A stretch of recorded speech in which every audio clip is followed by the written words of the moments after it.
Welcome to a new edition of Connecting is Not Enough, the networking radio show. I'm Andy Lopata, and in this edition I'll be suggesting how you can start conversations at networking events. We'll be discussing the quality of good referrals with Tiffany Kay. I'll ask Steve Sutherland about the success of the award-winning Charlton Athletic Community Trust and what it means for businesses, and also I'll ask whether LinkedIn will sink in a sea of spam. We'll also have some music with the new single from Go Primitive. I was honoured to be asked to speak at the spring convention of the Professional Speaking Association on Saturday. I don't think there can be many tougher speaking engagements than one to your peers, but I was overwhelmed by the response after my talk. The whole day was outstanding, and there were some excellent presentations with nuggets from the likes of Celia Delaney, Andy Preston and Rory McKenzie. If you want to pick up some of the ideas that people came away with, people were tweeting throughout the day, sharing quotes and ideas that they got from the various speakers. So check out the PSA UK hashtag on Twitter. If you'd like to get similar inspiration and share in the same sort of ideas in the future, come and join me at the Professional Speaking Association Mega Convention in Manchester in October, or at the Global Speakers Summit in Vancouver in December. Details are at www.professionalspeaking.biz. I've got a reminder of a couple of events that are coming up at which I'm speaking and which are open to the public. If you'd like to come along, you'd be more than welcome. I'd love to see you. On Saturday, April the 27th, that's this Saturday, I'll be speaking at the Professional Speaking Association in Dublin. On June the 5th, I'm in Romania, in Timișoara, at an event all around leadership in the 21st century. On August the 29th, I'll be in Stockholm in Sweden, speaking at a conference put on by the Arts Network, while between November the 26th and 28th, I'll be speaking at the Digital Marketing Show at Excel back in London. Please get in touch with me if you want any further information and like to attend any of these events. And don't forget, if you'd like regular networking tips into your email inbox, Connecting is Not Enough also comes out as an e-zine, and you can subscribe on my website www.lopata.co.uk. I hope you enjoy this latest episode of the radio show, and I look forward to your feedback. If you are serious about developing a networking and referral strategy that can take your business or your career to a new level, or if you're interested in booking me for a speech or training session for your team, find out more, get in touch, visit the website. I look forward to hearing from you. I recently asked people on various social networks what topics they would like me to cover in this series of 5 Ways To. One of the most popular areas was who to approach at events, how to do so, and how to get into groups. So here are 5 ways to approach people at networking events and get the conversation started. Step 1. The Lone Ranger. I work on the simple principle that people don't go to networking events for solitude. Look for people standing on their own, often around the sides of the room, because people don't tend to stand on their own in the middle of a crowd of people. They've often got their heads buried in their BlackBerry or the evening newspaper. Approach them and ask if you can join them. Most people will be grateful and they'll appreciate your approach. But please don't just leave them on their own again when you've finished your conversation. Step 2. Read body language. When people are speaking in pairs or groups, there's a lot to learn from their body language.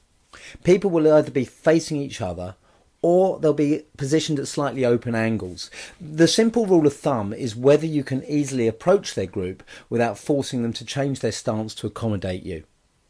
If you see people talking to each other using strong eye contact, lots of hand movement, and clearly involved in the conversation, that should act as a strong clue to hang back and look for other people to approach. Step 3. Stop, look, listen.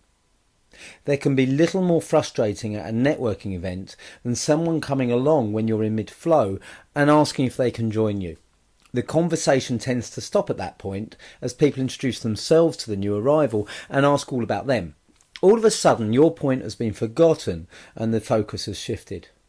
Now if you don't like that done to you, don't do it to other people. If you approach a group in mid-conversation, join them quietly, listen to their conversation and wait either until they invite you to join them or there's a suitable pause. If neither occur, you can quietly move away in the knowledge that the timing was just wrong. You can always go back at a later stage. Don't take it personally. Step 4. Join on their terms. When you join the conversation of the type I was just talking about, keep the focus on the people already in the group rather than shifting that focus to you. When the appropriate pause comes, if possible, introduce yourself with a question based on what the last person has just been saying. The only exception would be if the conversation has reached a natural conclusion. In such cases, your arrival has given the excuse for people to shift focus and for others to leave the group. Step 5. Icebreakers. Please avoid any conversation with the immortal words, "What do you do?" Apart from the fact that the wrong answer can just kill a conversation stone dead, if the group have just been covering that ground, you're leading them back to a conversation they've just moved on from.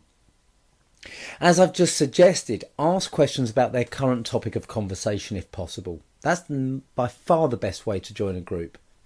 Failing that, discuss the event you're at. You know that that's the one thing that you've got in common, other than perhaps the weather and travel to and from the venue. But what did they think of the speaker? What brought them there? What have they gained from being there?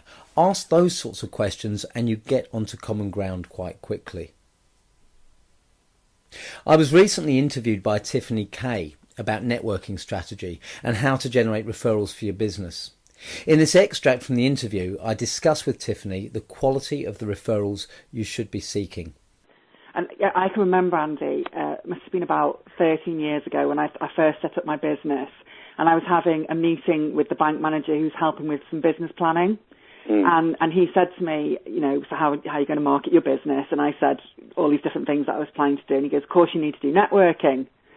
And I still remember going to my very, very first networking meeting, like kind of a rabbit in the headlights. And like having no clue at all, like how the whole thing worked or who I should be speaking to or even if I was in the right place. And it was so nerve-wracking. And I suppose over the years, I've kind of thought, well, I've got better at networking because I can go to a networking event and I know probably some of the basics. But the thing that I hadn't really translated, which you do so well in your book, is the idea of moving that from, chats and kind of, the thrusting business cards at the kind of lower end of the scale where everyone just seems to give you a business card and you really don't have any clue about what they do. If you think you've got quite an advanced strategy, that might be because you're actually following up with people. But what you explained so well in your book was there's actually a lot more to it than that, and that was really what I took. And one of the best distinctions that I got was the difference between a referral and a lead. Yes. So could you say a little bit about that? Because that was so useful for me. Yes, yeah. If we go back to the BRE days again, because this is where it stemmed from, we were a referral-focused network. And at the end of each meeting, we'd ask the members, what referrals have you got for each other? And people would sit there and sometimes say, oh, well, you asked for this. Oh, my brother-in-law might be interested. And it's a lead. It's a cold call. That brother-in-law knows nothing about it. And we all know how hard it is to convert cold calls into a meeting interest, let alone close the sale. If you get a good quality referral, you're far more likely to be able to get through to the person on the phone because they're expecting your call. You're far more likely to be able to get a meeting with them if that's what's appropriate in your business model. You're far more likely to get them to buy from you. You're far more likely to retain their custom in the long term because there's a loyalty associated with the referral. And you're far more likely to get referrals from them as well. So the value is so much higher. But people were asking for names and numbers, cold calls, rather than referrals. So a quality referral is where someone is expecting your call. They know why you're calling. They know, and most importantly, why it's relevant to them. And they're interested in what you have to say. And I used to cold call for a living. And the biggest skill, I believe, in cold calling was always getting past the gatekeeper. It wasn't in making the sale, it was getting into position to sell in the first place. Because particularly when I was cold calling to multinational organisations, the PA's job was to shield their boss. Well, obviously their job entailed a lot more than that. But as far as I was concerned, their job was to shield their boss. And, the boss did not want cold callers getting through, so your skill was getting past. When I phone a multinational organisation now, and the person who answers the phone says to me, "What's it about?" I just say they're expecting my call, and I get through. And that's because it's been teed up for me in advance. So we're looking for that quality. And what was interesting is when I work with my clients, with my mentoring groups, I always challenge them. They bring me in to help them generate more referrals. But one of the tasks I give them between our sessions is to go away and give referrals.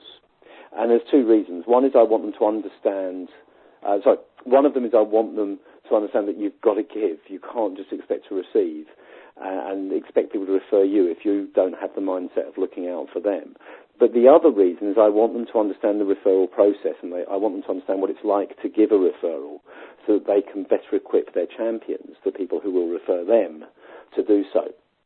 And in my call yesterday morning, one of the guys on the call had given a referral to someone who had done some painting and decorating in his home. And he said, the key thing that sort of made my ears prick up, because that's a very common referral actually, but the thing that made my ears prick up was he said, I gave the painter and decorator my friend's number.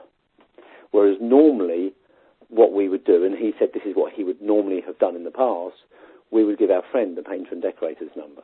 Yeah. And in the latter example, how often does it happen that you never get, that call is never followed up? So if you want referrals to work for your business, you want control. You don't want to be recommended, which is where someone gives your number to someone else, and if the phone rings, that's brilliant. You want to be referred, which is where you have permission to take control and follow up with the call. That was an extract from my interview with Tiffany Kay last week. To hear the interview in full, please visit www.tiffanykay.com/recommended. On Sunday, I enjoyed a bright sunny morning on board the Cutty Sark in Greenwich, watching the London Marathon as a guest of Greenwich Starting Blocks, a charity whose aim is to help young athletes achieve their sporting dreams. One of the trustees of the charity is Steve Sutherland. Steve is the former commercial director of Charlton Athletic Football Club, chief executive of Swindon Town, and before that was marketing manager at the Football League. He's an ambassador for the Charlton Athletic Community Trust, which is possibly the most successful community programme in world sport. For such a scheme to be successful, local businesses need to be engaged. And whenever I meet with Steve, he introduces me to a number of successful local businesses who have committed their time, their resources, their effort, their energy to the programme.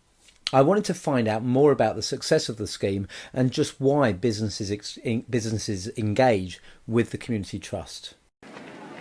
So, Steve, I've heard Charlton praised for the community work many times. Just won Community Football Club of the Year for a second time in 4 years, and have been described as the Brazil of community football. So, how did that come about?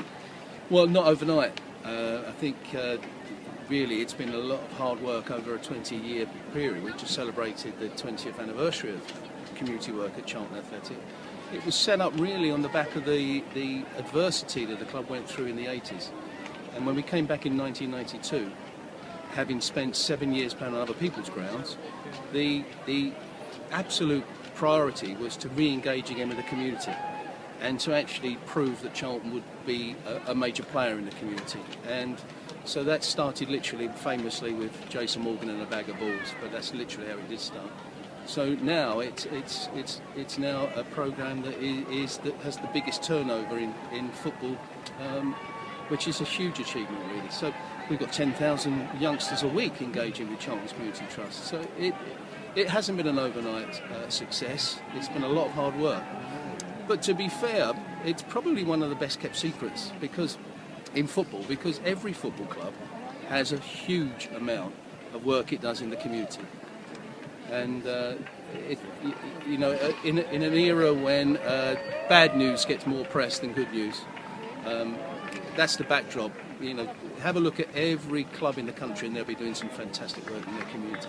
So, for a business that isn't as high profile as a football club will be, what's the benefit for them in getting involved in a community scheme of this type or engaging with their community more? Well, the term corporate social responsibility is now more well known than perhaps it was, but there is now greater emphasis on companies actually putting something back into the communities that they come from and work from and where their staff come from. And by linking into a sports trust, whether that's football or some of the excellent ones in other sports, they can put something back, they can get their staff involved, and I like to say that it's more than just perimeter board advertising and some hospitality. Actually make a difference, whether that's supporting disability work in the community or education or anti-racism programs. There is so much that you can hook in and actually make a difference. More and more companies are now realising that they should add that to their marketing mix. Excellent, thank you very much, Steve. Now it's time for a musical interlude. Following my recent appeal for new acts on Twitter, one of the recommendations was Go Primitive. The band released a new single on April the 12th, Dirty Little Lies.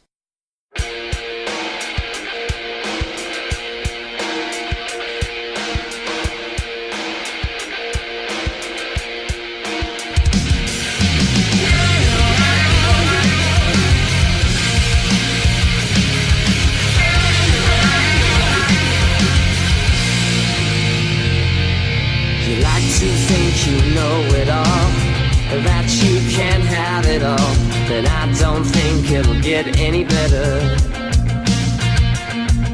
Your poison breath infects my ears, things that I don't wanna hear.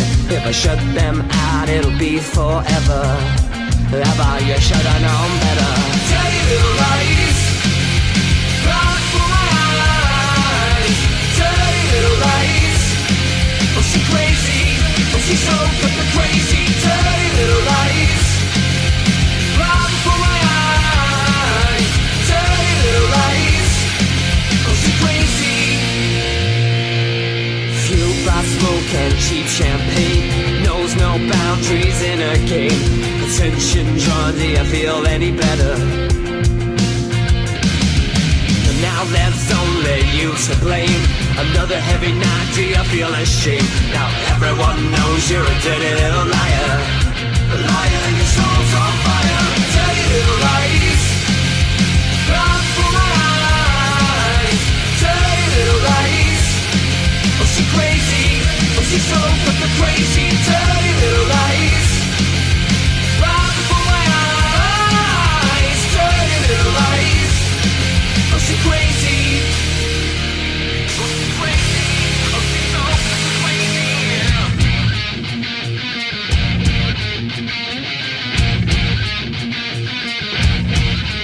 Straight to the grave. No one will take you to the grave. Straight to the grave. No one will take you to the grave.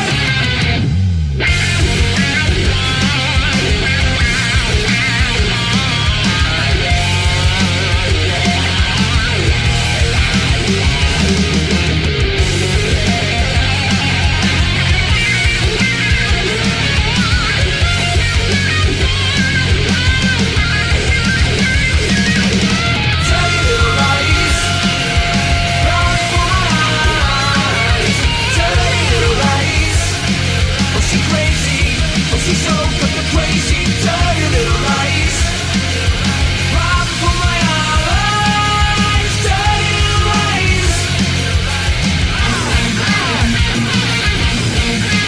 Straight to the grave. No one will take you to the grave. No one will take you to the grave. That was Go Primitive with Dirty Little Lies. If you know any acts you think I should feature on the podcast, then please put them in touch with me. I'll have a listen and hopefully feature them here in a future episode. LinkedIn is potentially a very valuable resource for both individuals and companies. It allows users to tap into the combined knowledge of the community, find mutual contacts to introduce them to the people they want to meet, and to build their profile and develop relationships with key influencers in both their own and their clients' industries, or in the fields in which they want to work. Unfortunately, potential is often not realised. Most people do not take the time to understand just how effective LinkedIn can be in helping them achieve their objectives. Instead, they treat it in the same way as any other new technology, by applying the same tired and lame practices. Despite its tremendous growth in popularity over the last 5 years, LinkedIn is in danger of being sunk by a sea of spam. As the owner of a group on LinkedIn, I have to waste a frustrating amount of time moderating spam posts in the discussion forum. The spam will range from completely unrelated posts dumped in the forum in the hope of selling someone's products or services, to blog links and event invitations shared with no comment or attempt at discussion. Often you'll find that the blogs and invitations are duplicated amongst a variety of different LinkedIn groups. Now that sends a very simple message to me. The person, or possibly the robot posting them, doesn't care at all about what other people in the forum have to say or in entering into discussion. They simply want to broadcast. They're using LinkedIn as an advertising forum. How effective is this approach? Look at most discussions in LinkedIn groups and you'll see real engagement where the poster has reached out and asked for opinions. Share your latest blogs by all means, if relevant to the membership and focus of the group. But don't just link dump. Ask for other people's experiences and viewpoints. Where a link has been posted with no comment to frame it, there tend to be very few comments or likes. Link dumping in groups is one thing. LinkedIn users can choose to ignore such activity, as annoying as it is. Much more dangerous to people's willingness to engage with LinkedIn is the rise, particularly prevalent over recent months, in spam messages. I now receive several general messages a week directed to my LinkedIn inbox. People inviting me to events, asking me to sponsor them, telling me about their latest product or service. I say inviting, asking and telling me, but that's being generous. The messages are scattergun, sent to the originator's entire LinkedIn network, and sometimes and somehow even to people to whom they're not directly connected. Why am I sharing this? Sure, I'm no great fan of receiving spam messages. My inbox is full enough as it is. But the problem this causes, or reflects, goes deeper. The more that people abuse LinkedIn, the less likely they are to explore its true potential. As a result, the less likely it is that they will benefit from membership of the network. In addition, the more that people receive what they perceive to be spam, the less inclined they will be to engage with LinkedIn. The more likely that they ignore other messages through the site, and the less effective the network becomes. Any network is only as strong as the community of which it's constituted. For LinkedIn to reach the heights its functionality promises, that community needs to stop spamming. And remember the golden rule of social networking. Engage, don't broadcast. Good luck with your networking. Good luck with your connecting. Engage on the right levels, and I'll see you again in 3 weeks' time.